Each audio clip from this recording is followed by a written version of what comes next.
Adın nedir senin? Fatma. Biraz Fatma teyze bana bu köyü anlatır mısın? Yeşildere nasıl bir köy? Güzel bir köydür. Yeşillikten ağzının içi açılıydı daha. Mesela en çok ne üretilir burada? Ekin de ekilirdi, mısır ekilirdi. Şimdi ekinleri bütün biçere verirler, kim pikit ettiriyor. Şimdi teyzeciğim, tabii sonbahar geliyor artık, kış hazırlıkları her evde, köyde, şehirde. Bunlar devam ediyor. Mısırlar oldu artık, sömeklerini ayırmak zorundasınız değil mi bunları? Bunu kurutacağız, öğütleyeceğiz. Ondan geri dermine götüreceğiz. Mısır unu mu yapacaksınız? Mısır unuyla ne pişirirsiniz burada? Arabaş ederler burada. Mısır unundan arabaşı yapıyorlar. Arabaş yapılır. Her sene yapar mısın böyle sen mısır sömeklerinden? Ektiğimizde yapıyız. Evvel hora evimin önüne ekiydik zaten. Etme gideriz. Mısır ekmeği de yapıyorsunuz. Yap. Kaç çocuk var senin? 3.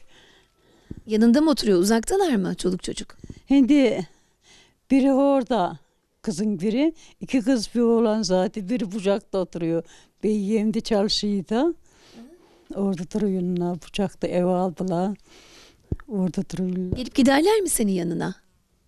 Ev yeni aldıklarında gittiydik. Vakıttan gitmedik. Daha gitmedin sen. Onlar geliyorlar mı yanına senin? Gelirler. Elinin şöyle elinden tutup işini falan yaparlar mı? Fazla durmaz kınla. Ha. Senin burada baktığın hayvanların falan var mı? İşte oradaki geçi var. Evveli sığır edinirdik ahıra. Onda sığır mığır kim bakacak? Sağ olasın. Allah sana sağlık sıhhat versin. Sağlıklı uzun yaşamayı nasip eylesin inşallah teyzeciğim. Uzun da vermesin ya. Vermesin mi? Niye vermesin uzun? Güç kuvat kalma yukarı.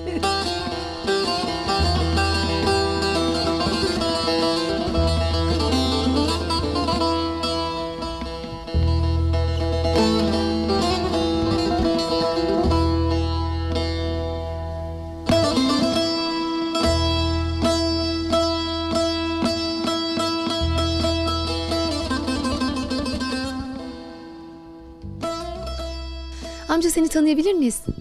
Görüsay Yeşildere'den burada doğuma büyümeyim.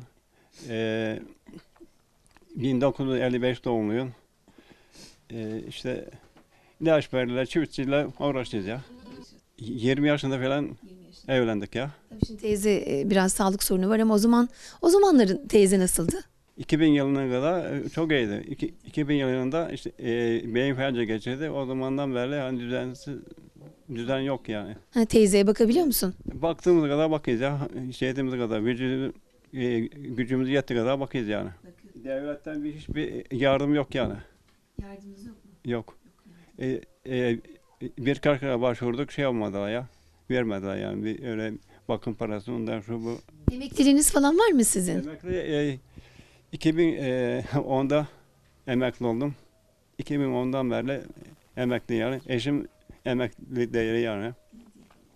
İşte birbirimizi idare edeceğiz. Geçen sene 8 tane şey vardı, davarımız vardı. Evi bastı. Evi basınca davarlar da gitti. 5 tanesini kurtardık, ötekileri kurtaramadık.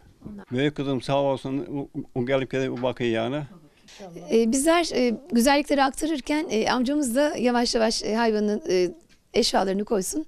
Bakalım biz de arkasından yol alalım onunla birlikte.